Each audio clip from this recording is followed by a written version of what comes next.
fait du bien d'être à l'ombre, parce que ça, il commence à faire chaud. Stéphane, je vois qu'on approche d'une ferme. Ben écoute, on va oser. Peut-être qu'on va rencontrer du monde qui va bien vouloir discuter avec nous. Il y a quelques voitures. Bonjour monsieur. Bonjour. Enchantée. Alors, Je m'appelle Marion. d'accord. Je vous présente Dominique. Dominique. Je vous présente Stéphane qui m'accompagne. Dominique, on est ravis de vous rencontrer parce que nous, depuis ce matin, on marche. Et c'est vrai qu'on a envie de se poser un peu pour rencontrer quelqu'un. Et les grands chênes vous ont conduit jusqu'à la ferme. Les Granges, elle est magnifique cette allée, elle est super. Donc ah oui, ici, hein, c'est vraiment fou quand on regarde ce c'est chêne. super. Ici, nous sommes chez vous, Dominique. C'est ça, C'est la votre- ferme des grands chênes. Nous sommes ici sur une ferme dédiée au maraîchage. C'est ça. On a décidé de faire du maraîchage sur cette ferme il y a très longtemps. On a d'abord commencé à faire du maraîchage sur une ferme à Chavagnes-en-Paillé, qui est à une vingtaine de kilomètres d'ici. Puis on a été associés avec une autre famille, et puis après on a eu envie de voler de nos propres ailes. Et donc de retrouver un nouveau lieu qui nous plaise et qu'on puisse partir avec notre famille et redémarrer comme des grands, quoi.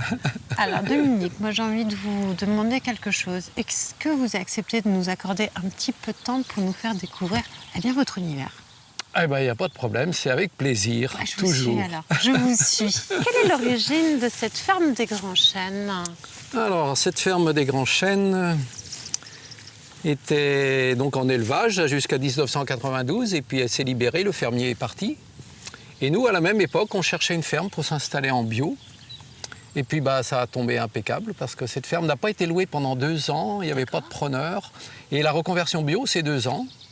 Donc, quand on a accepté de la prendre, en location, avec le propriétaire qui habite au bout là-bas, Oui. elle avait déjà 2 ans de reconversion, ce qui nous permettait de vendre en bio dès l'année d'après. Quand vous dites nous, Alors, je dis toujours moi et ma femme parce qu'en fait, ça a été une décision commune. Ouais. Parce que, à quelque part, être agriculteur, on embarque toute la famille avec soi, quoi. Parce que il va y avoir le travail, les vacances, tout ça. Enfin, votre épouse a toujours travaillé avec vous, Et Dominique. puis, elle a toujours été prenante dans la ferme où nous étions auparavant. Ça lui plaisait beaucoup, quoi. Et puis, c'est une décision à 2, quoi, parce que c'est quand même une grosse décision financière et de vie, tout simplement, parce que ça engage tous les jours avec les enfants. Bien sûr, ça je veux bien vous croire. Parce qu'attendez, vous me parlez de l'avant. C'est-à-dire qu'auparavant, vous n'étiez pas ici au Luxembourg-Boulogne. Vous avez commencé où? Alors, nous avons commencé à Chavagnes-en-Paillé, où nous avons rencontré une famille qui était déjà installée depuis 2 ans. Et donc, on s'est associés ensemble. Après, j'ai été technicien agricole pendant 2 ans aux herbiers. Et puis, j'avais vraiment envie d'aller à la terre. Moi, je suis né... Mes parents étaient agriculteurs, j'ai toujours vécu à la terre. Et après les études agricoles, j'ai dit non, c'est la terre qui m'intéresse. Je reviens à la terre. Donc là, ici, sur cette parcelle, dites-moi tout. Donc, j'ai pu voir des petits oignons, des betteraves aussi, je crois. Il y a des betteraves. Alors, le principe de l'agriculture biologique, c'est de faire des rotations. C'est-à-dire que de changer chaque année de culture à chaque emplacement. Ah oui. Alors ici, par exemple, il y avait des salades. On voit, il y a quelques restes. Oui. Il y a des choux. Et donc, ces choux et ces salades seront à la place des oignons l'année prochaine. Tout se décale chaque année Ce qui vous facilite pour éviter la tâche. les maladies qui, justement, se développent à refaire tout le temps les mêmes choses, quoi. C'est la monoculture, Bien sûr, qui est très connue malheureusement en agriculture conventionnelle. bien sûr. Mais agronomiquement parlant, c'est le principe de l'agriculture, même des bases de l'agriculture, c'est de faire changer chaque tourner. année les parcelles, les rotations, ce qu'on appelle les rotations. Et entre chaque rotation, si on peut dire à l'automne, on sème un engrais vert pour occuper la terre l'hiver et la faire produire du carbone, de l'azote naturellement avec les plantes qu'on installe, comme la févrole. Vous étiez un avant-gardiste, en fait. Surtout les années 90, Oui, au maraîchage bio sur la Vendée. C'est sûr que... Ça n'a pas dû être Il simple n'y en avait pour pas vous. beaucoup, mais il y avait déjà eu toute une génération là, dans les années 60 qui avait commencé l'élevage bio surtout, avec la D'accord. méthode Lemaire Boucher, qui est partie d'Angers, quoi. Et donc nous, on a un peu repris derrière les premiers, si on peut dire. Mais c'est sûr qu'on était un peu la risée. Mais finalement, on s'est dit, ce qui compte, c'est qu'on fasse notre chemin. Et puis les gens, ils pensent ce qu'ils veulent. Et finalement, au fur et à mesure, ils regardaient par-dessus la haie, ils se sont rendus compte que on avait des beaux légumes. Pourtant, dans des terres qu'ils avaient connues très pauvres. Hein. Ici, c'était des terres pauvres, mais qu'on a redonné de la vie en amenant du compost, en mettant les engrais verts, tout simplement en appliquant les principes de l'agriculture biologique. Et dans les années 90, et on voit aujourd'hui, ça pousse. Il y a des légumes magnifiques. Hein, et c'est magnifique. comme quoi, même avec de la terre relativement pauvre, on peut avoir des beaux légumes. Si on fait vivre la terre, quoi. C'est ça le principal. Quoi. J'ai beaucoup aimé votre expression « faire son chemin ». Aujourd'hui, le chemin, 30 ans après, continue. Oui. Quel regard vous avez justement sur ces années passées? Est-ce que ça n'a pas dû être simple au départ quand même? Ça n'a pas toujours été simple. Mais bon, après cette première expérience de Chavagne-en-Paillé, 11 ans de maraîchage bio, j'avais des bonnes bases quand même. Hein. Et finalement, en appliquant ce que je connaissais, dès la première année, on a eu quand même des rendements. Et puis, c'est bien une chose de produire en bio, mais il faut vendre. Et donc là, nous avons une grande ville, Nantes, qui n'est pas loin. Et ça, c'est vraiment un poumon au niveau de la consommation bio, quoi, surtout en légumes. Quoi.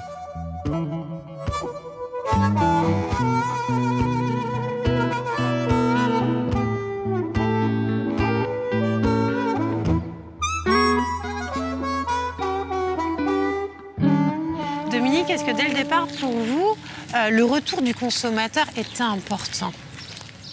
Le retour du consommateur, ah oui, c'est vrai qu'à chaque fois qu'on reçoit des félicitations, qu'on nous dit que nos légumes sont bons, c'est vrai que ça met du baume au cœur. Quoi, hein. Puis ça permet au chemin de se poursuivre, de continuer. Et puis après, on sent que notre travail est utile.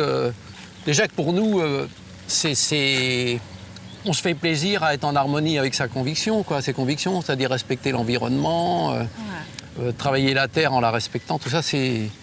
Pour vous, c'était votre leitmotiv dès le départ, en fait, ce respect. C'est Colette là-bas. Voilà, votre épouse, effectivement, qui est juste sur le côté, qui vous a toujours accompagné, qui a toujours été derrière vous. C'est vrai que la vie à deux est plus facile. Après, en couple ou pas en couple, c'est vrai que le maraîchage, c'est très sollicitant, c'est très physique, c'est très répétitif quand même. C'est salade après salade. Et donc, c'est vrai qu'à deux, on peut... Puis il y a des moments où le moral peut baisser. Hein. Il y a toujours des petites épreuves dans la vie. Et là, à deux, on s'est toujours bien soutenus. Vous, Dominique, vous avez suivi quelque chose, un chemin qui a commencé à être tracé par vos parents, parce qu'on a compris que vos parents étaient agriculteurs.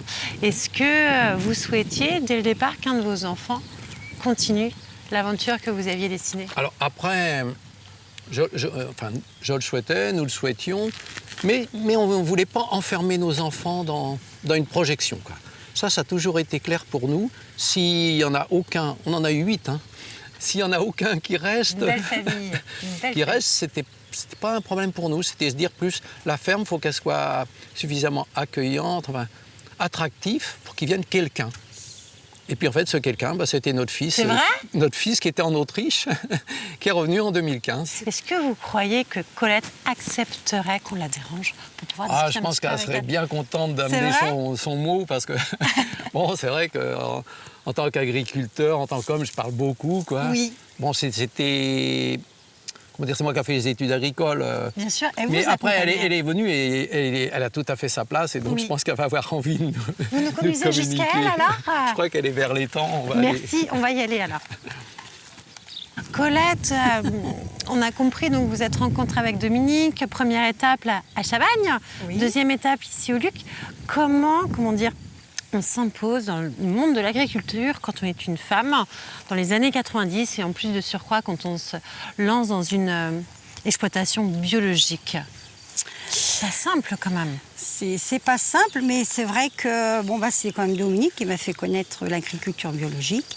Et moi, vraiment, j'étais complètement partante. Vraiment, je trouvais ça super d'avoir une autre façon de cultiver.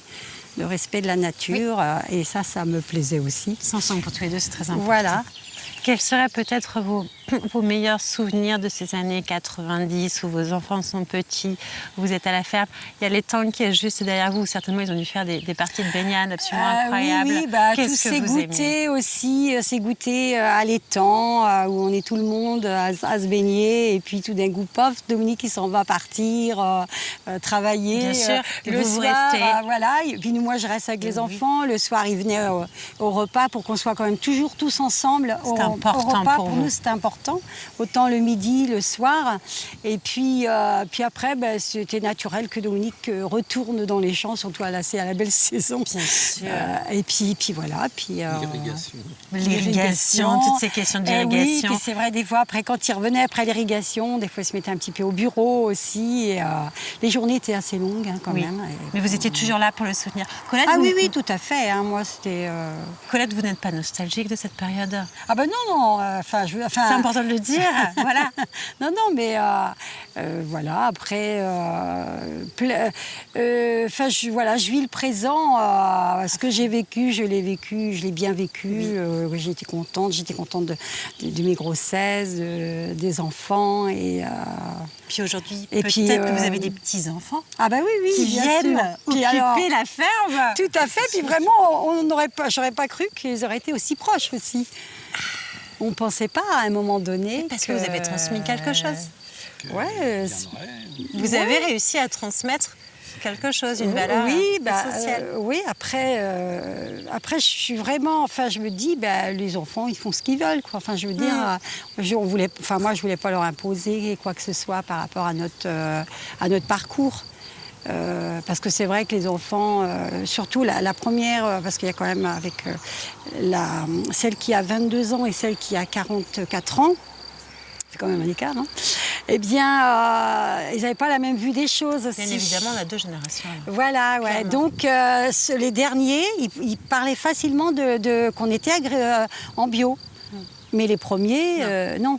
Puis même aussi qu'on était une famille nombreuse. Donc finalement, disais pas vous avez trop, vu mais toute après, la société évoluer par rapport à vos enfants. Oui, tout à fait. Oui, hein. Jusqu'à aujourd'hui. Oui, tout à fait. Alors moi, maintenant, si ça vous ennuie pas, j'aimerais bien poursuivre l'histoire et partir à la rencontre de Jérémy. Vous croyez qu'il accepterait? Ah, je pense qu'il serait ravi, hein. Oui. Il va trouver un moment dans sa journée nature. Dans sa journée. Je Vous pense montrez le qu'il y a- chemin? Oui.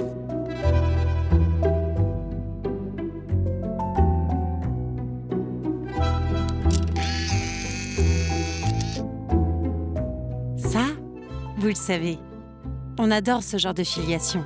Des parents, des enfants, des parents aux enfants, un projet de vie, une histoire de famille, des passionnés qui font doucement mais sûrement pousser une petite graine. On poursuit, mais où est donc Jérémy? Jérémy est le fils de Colette et Dominique. Jérémy a créé le volet pédagogique de la ferme des Grands Chênes. Le voici. Chacun remercie à sa façon, hein, ce qu'il veut, que ce soit le soleil, la terre ou autre chose. Mais Les petites mains qu'on préparait tout ça. c'est ça. C'est important. Bonne appétit. Merci.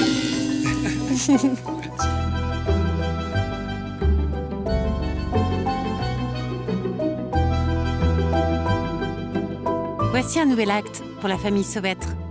En proposant des ateliers, l'objectif de Jérémy est bien de sensibiliser les plus petits en leur offrant un rapport intime avec la nature.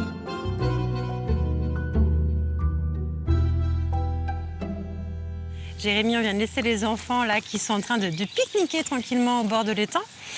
On a entendu le début de l'histoire par tes parents. Toi, à partir de quand tu es revenu ici à la ferme des Grands Chênes? Alors nous, avec mon épouse, on est revenu, on avait passé 4 ans en Allemagne. On est revenu en 2017. Donc en 2017, on s'est installé d'abord dans la maison de mes parents, un tout petit appartement à l'étage, parce que mes frères et sœurs étaient déjà partis. Et donc il nous restait 4-5 chambres qu'on a aménagées. On s'est installé là avec ma petite famille, donc mon épouse, mes 2 filles. Tes 2 filles. Et au départ, on a cherché quand même un petit peu à côté si on ne pouvait pas trouver une maison, mais finalement, ça ne s'est pas fait. On s'est dit, autant de toute façon être sur le lieu, parce que c'était c'était quand même déjà un souhait de vouloir faire quelque chose sur ce lieu, quoi. Est-ce que vous aviez déjà vos projets en tête ou... Nous, on était très utopistes en Allemagne, hein. On a découvert les écoles Steiner, on a découvert les jardins d'enfants en forêt. Moi, j'ai travaillé dans ces écoles et donc dans ces jardins d'enfants en forêt. Et donc, nous, on ne se le cache pas, l'idée, c'était d'arriver à la ferme et de construire une école, quoi. Faire une école, bon, on s'est vite rendu compte que c'était un peu compliqué. Et donc, on est revenu un petit peu en arrière. Mais la base était là. Voilà. Ouais, la base était là. L'idée, c'était de toute façon, moi j'étais enseignant de formation, hein, donc c'était de faire quelque chose avec des enfants sur ce lieu que moi j'avais beaucoup aimé dans ma jeunesse. J'ai vécu ici toute mon enfance, hein, donc j'avais conscience du potentiel du lieu. Et puis, étant enseignant moi-même, donc j'avais aussi amené des classes quand j'étais enseignant encore avant de venir en Allemagne. Et effectivement, je m'étais rendu compte que c'était super intéressant d'amener justement ces classes sur la ferme et de leur montrer les cultures, de leur montrer ces coins de nature. Et puis, du coup, est venue l'idée de peut-être pas faire une école, mais en tout cas commencer par faire des activités pédagogiques sur la ferme. Et donc progressivement, j'ai commencé un jardin, j'ai commencé à créer différents lieux sur la ferme pour pouvoir accueillir. Et puis c'est en 2019 que là j'ai vraiment décidé de quitter l'éducation nationale et de me lancer vraiment à temps complet sur ce projet-là. Mais alors aujourd'hui, Jérémy, comment se déroulent tes semaines ou tes journées? Alors, moi, mes semaines, c'est beaucoup de temps au jardin, donc dans le travail pour garder vraiment le jardin beau, parce que mon objectif est quand même que quand les enfants ils viennent sur ce lieu, qu'ils soient émerveillés, quoi. Parce que moi je trouve que les enfants, ils manquent d'émerveillement, et surtout envers la nature. Et que si j'arrive à leur faire passer le message qu'un jardin, ça peut être un lieu où on se sent bien, un lieu où on peut s'asseoir, qu'on peut observer et prendre du plaisir. Un lieu qui vit aussi. Un lieu qui vit, ouais, exactement. Ouais. Et donc je passe beaucoup de temps à essayer de créer de la beauté, ouais, partout sur la ferme et dans ces petits lieux où je veux venir avec les enfants. Ouais. Et puis après, j'ai des groupes qui viennent, j'ai des écoles qui viennent en mai-juin. J'avais un IME aussi qui est venu régulièrement. Puis là, un petit groupe aussi qui vient toutes les semaines. Donc là, c'est vraiment un super travail car il y a vraiment une continuité. Et puis t'as un lien, t'as un vrai lien. Il y a un super lien parce que ça fait déjà 2 ans en plus que je travaille avec ce même groupe. Et là, on peut aller vraiment très très loin en termes d'apprentissage sur tout ce qui est... bricolage, savoir-être, savoir-faire. Moi, je l'ai fait beaucoup bricoler, j'ai fait beaucoup tailler à l'opinel. Donc, je l'ai fait modeler aussi. On travaille beaucoup avec l'art aussi. Hein, Très bon apprentissage. Ouais. Donc, effectivement, ça, c'est un peu la petite récompense d'avoir la chance d'avoir ce petit groupe qui vient toutes les semaines, parce que c'est des enfants qui sont en instruction en famille. D'accord. Donc, on choisit donc de s'instruire d'une autre façon que d'aller à l'école. Et donc, moi, je leur permets aussi, une journée par semaine, d'apprendre des choses aussi qui devraient faire partie des programmes de l'école. Ouais. Alors, ce qui est formidable, Jérémy, c'est qu'on entend le témoignage de tes parents, on entend le tien maintenant, on voit que cette fête des grands chênes évolue considérablement. Est-ce que tu as des projets? Alors moi, des projets, j'en ai tout le temps. Hein. C'est souvent... une vie sans projet qui est triste. Ouais. C'est souvent ça aussi qui est compliqué, c'est qu'il faut les étaler, quoi. Faut prendre le temps de... Donc là, en ce moment, je termine les choses qui sont déjà en place. Hein. J'essaye de les peaufiner. Oui. Mais oui, il y a toujours des nouvelles choses. Est-ce que tu acceptes de nous confier un de tes projets? Ou on reviendra, c'est comme tu préfères.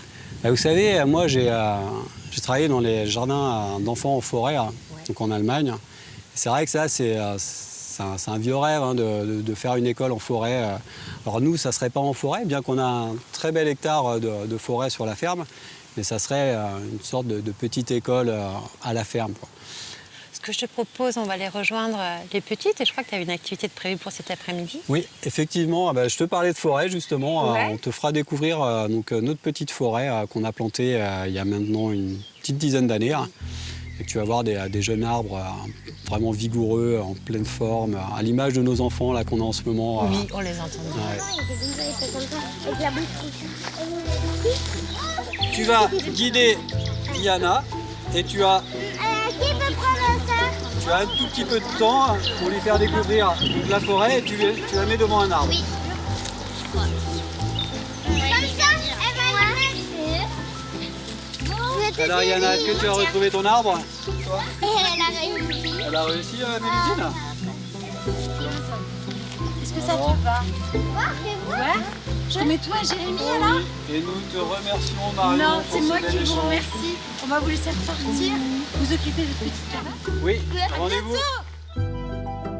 Il est temps de laisser les enfants, leur dire au revoir et leur souhaiter le meilleur. Go Stéphane! Reprenons le cours de la Boulogne pour rejoindre le bourg des Lucs.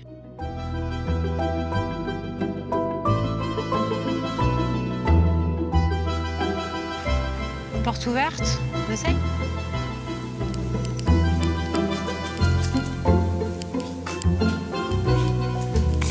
Ça joue au palais.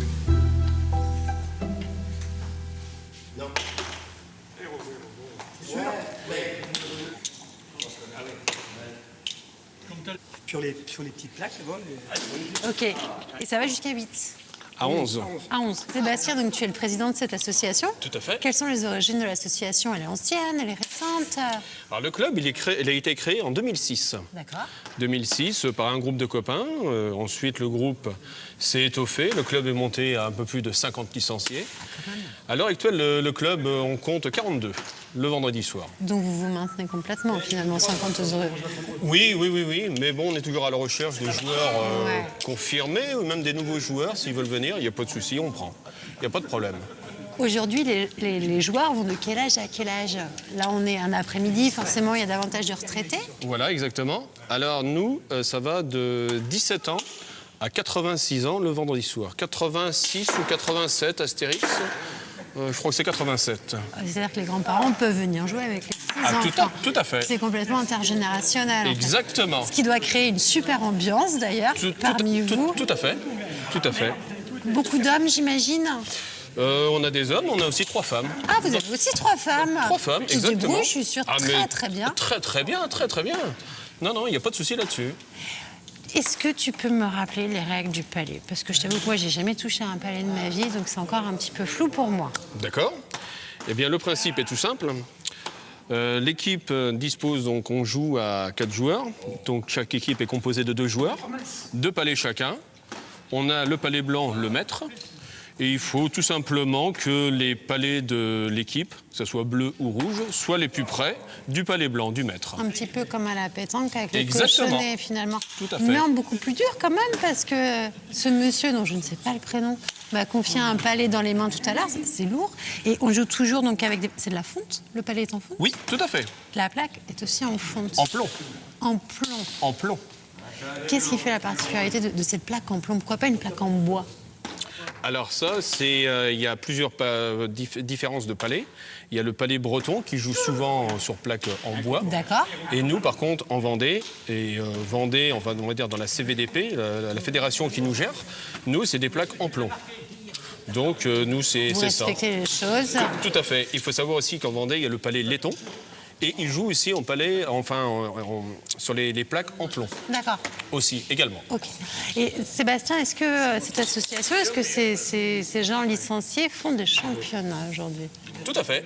Tout à fait. Donc le vendredi soir, nous on a un championnat qui est affilié à une fédération du Palais. Et donc on a un championnat. Cette année, on vient de le finir début avril. Oui. Et donc nous nous maintenons en 2e division. Mais il va y avoir une reformation des groupes dès cette année, la saison prochaine, qui commence à partir de septembre. Et cette fédération, elle est basée où?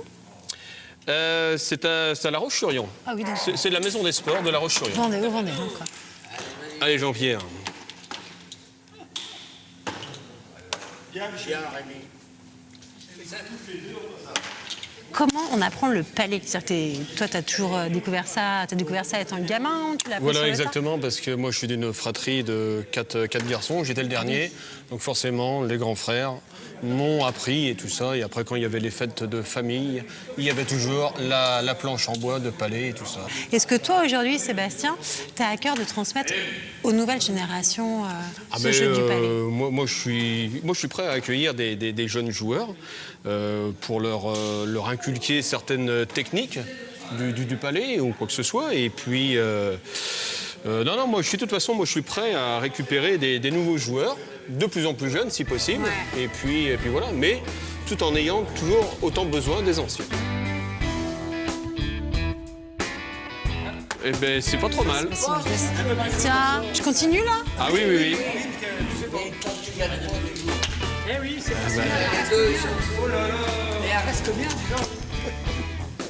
Non, c'est la chance de la débutante là. Attention. Le maître. Le maître. Zou, c'est parti.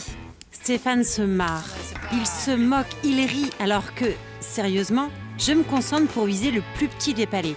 Ce tout petit qu'on appelle le maître. Le saviez-vous? On poursuit.